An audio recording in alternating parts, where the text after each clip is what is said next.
This is EA Sports coverage of the PGA Tour. Frank, amazing. They've been playing golf on these hallowed links lands since the 15th century. And hopefully they'll play for many and more a year, because every great player that's ever played this game has walked over Swilcan Bridge. Excellent looking shot here.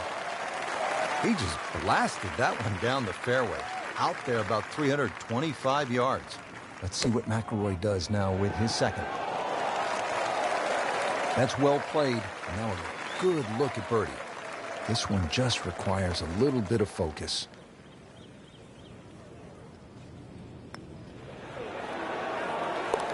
Oh, he's gonna love it. How far was that? That was miles away. Here we are now at the second. Always so important to try and establish a good round in these opening holes, Frank.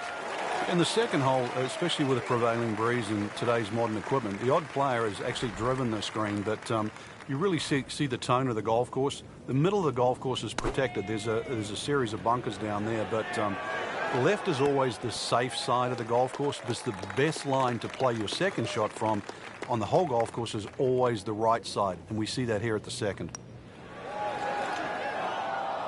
Well, that would have been a bonus had it gone in, but still, reasonable chance for par here. Yeah, there's no damage. You're not going to birdie every hole. Par for McIlroy, but you're just waiting for that moment when he hits that accelerator and pulls away.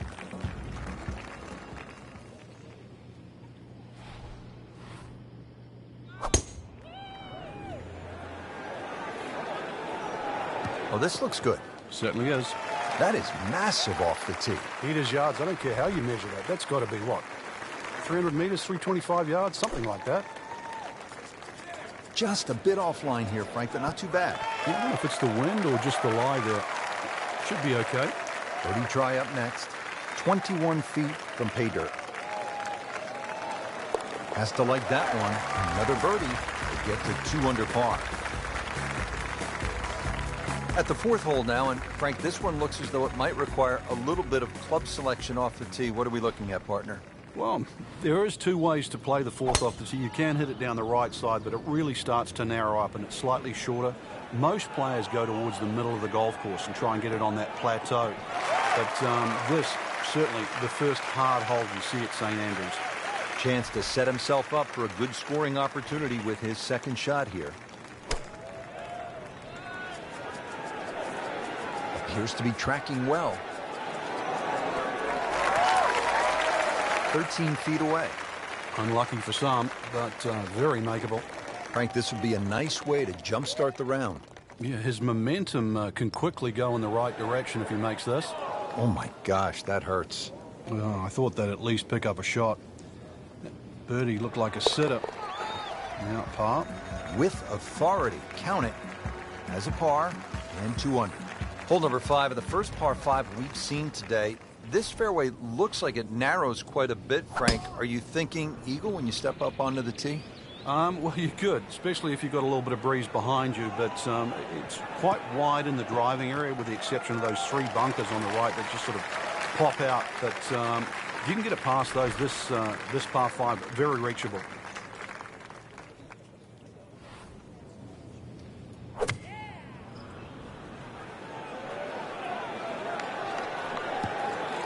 Frank couldn't ask for anything more.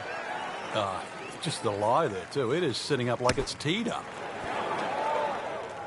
And it makes the green in regulation. Settles in over the putt. Starting to feel it now, 3 under. Now at the 6th, not a particularly long hole, Frank, par 4. Yeah, semi-blind tee shot. You've got an idea where you want to hit, but there's a series of 3 bunkers. They're called the coffins down the left side, as well as some pop bunkers down the right. So this requires a very accurate tee shot. I mean, he just blasted it down the fairway, well over 325 yards.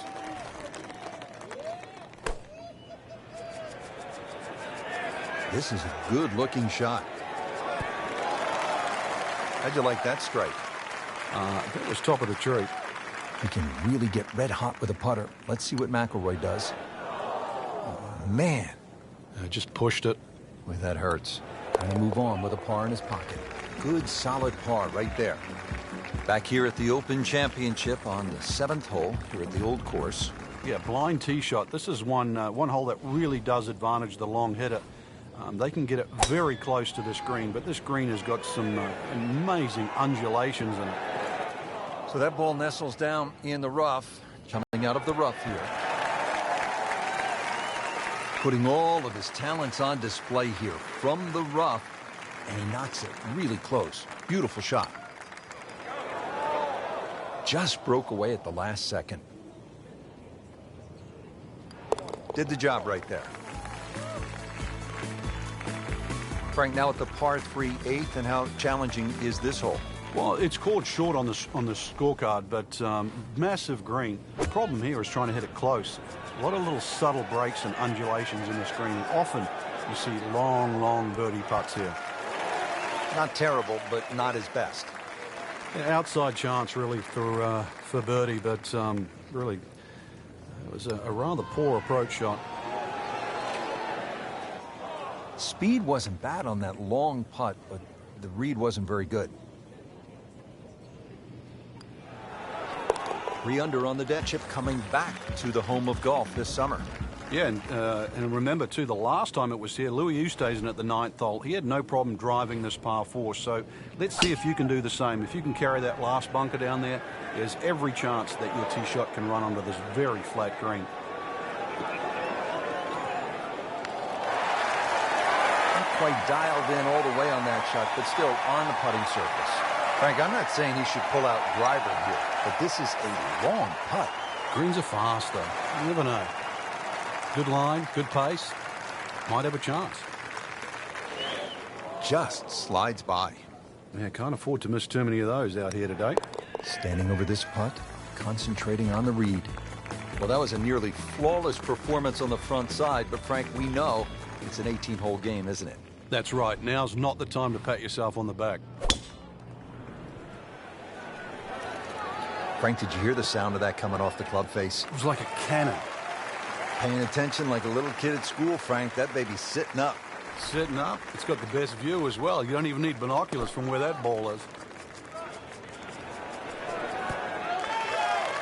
On the green, and a chance for birdie. These putts keep the round together. Well, there's an opportunity wasted.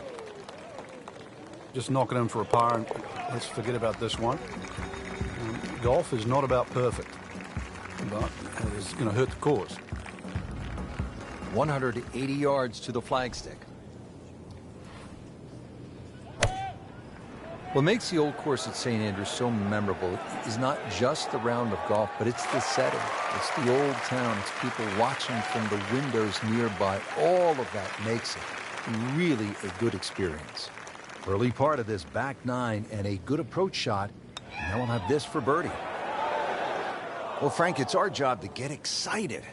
You can't when you leave it short, though. I'm sad. He's making my job hard. So just a formality here. It's a cruel game.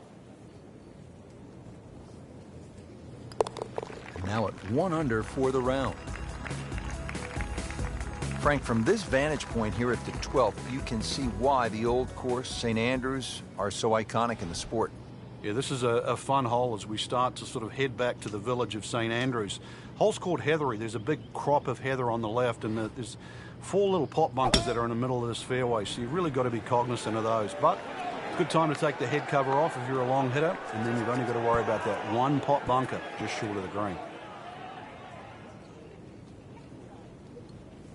Frank landed it on the green. It was never going to stop. No, no chance. Second shot coming out of the rough here.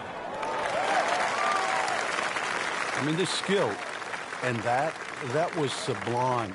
Just good hands coming out of the rough, able to manage the distance, and now in great position. Really locked in. How about 4 birdies now for the round? Now to the par 4 13th, and again, Frank, it's all about avoiding the bunkers. Yeah, another hole that forces you to go either right or left of something that you can see. The 2 bunkers called the coffins right up ahead. You can also go beyond those, and if you do, then you've got a much shorter shot in, but you've got to avoid those fairway bunkers. They are very costly. And setting up here in the rough. Good swing, good shot yet again. That will be a great look at birdie. Advantage with this putt. Bang, bang, back-to-back birdies. Frank, what are we looking at here at the big par 5 14? Out of bounds on the right, and those little series of pop bunkers called the birdies. Now, if you get in trouble here, you can bail out with your second shot down the left, which is the 4th fairway. That's one other option of playing this par 5. But a good tee shot, and you can certainly go at this for 2.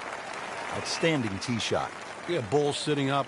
You don't have to worry about the wind or anything there. You just take a full-blooded cut at the second shot from here.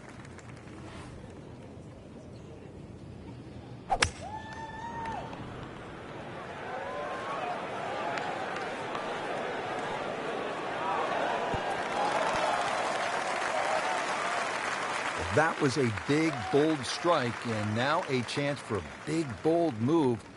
Putt for eagle coming up.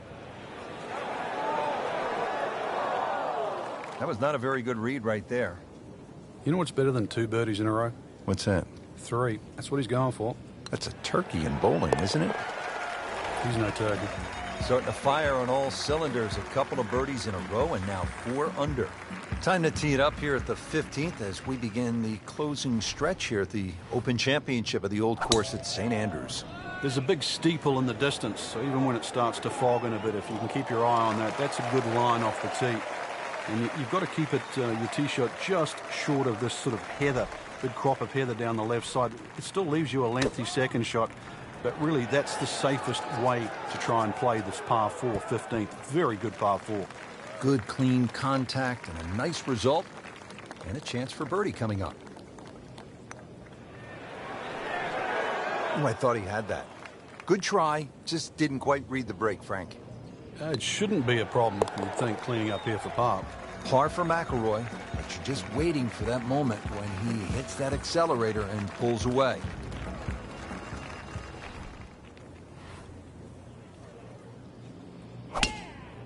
He makes a great pass at the golf ball. It's powerful, but it's rhythmic at the same time. That's an absolute beauty.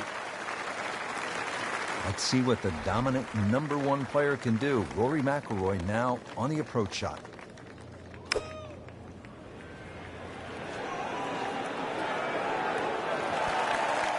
Wow, Frank, he is dialed in. Yeah, that was just some shot on there. Easy birdie. With that, moves to 5 under par. Now at the 17th tee, and Frank, this is really when you begin to feel the weight and the history of the Old Course bearing down on you. And you also feel the nerves as well, because you're having to hit it not just at a fairway or over a bush, but over the corner of an out of bounds. And you'll see there's a little sign up there that says Old Course and Country Club. So you've got to pick the exact letter for the line that you want to hit it across. Hit it down the right side. This hole certainly becomes shorter. Left, you find the left and short. You find the road hole bunker. A little right and long, and well, there's a chance of going out of bounds or on the road itself. Solid shot right there, 15 feet away. Just when you think you're going to make birdie, now have to really concentrate on this and at least make par. Just an amazing display. The records continue to fall. Frank, here at the 18th, so much history has been made through the years. Yeah, one of my favorite memories, I remember Jack Nicklaus when he beat Doug Sanders in that playoff. The famous sort of short putt that Doug Sanders missed. But really, the great moment that stands out was Seve making that 15-footer across the hill in 1984 wearing the blue sweater. Not only did he win the Open Championship, but he beat a tremendous field that included Bernard Langer, Tom Watson, Fred Couples, Lanny Wadkins, Faldo, and Greg Norman. It was an amazing Open Championship. And I love that fist pump. It was pure Seve. All that fire, all that passion came flying out. And that's where you just sort of fell in love with the game. Clean this up with a tap. Finish the round with a 67. Frank, just some great golf here today. Yeah, that's a round to remember. Not often you play that well and you feel like you were head and shoulders above the rest of the field. What a thrill to watch. And for Frank Nobilo and our entire team, I'm Rich Lerner saying so long for now.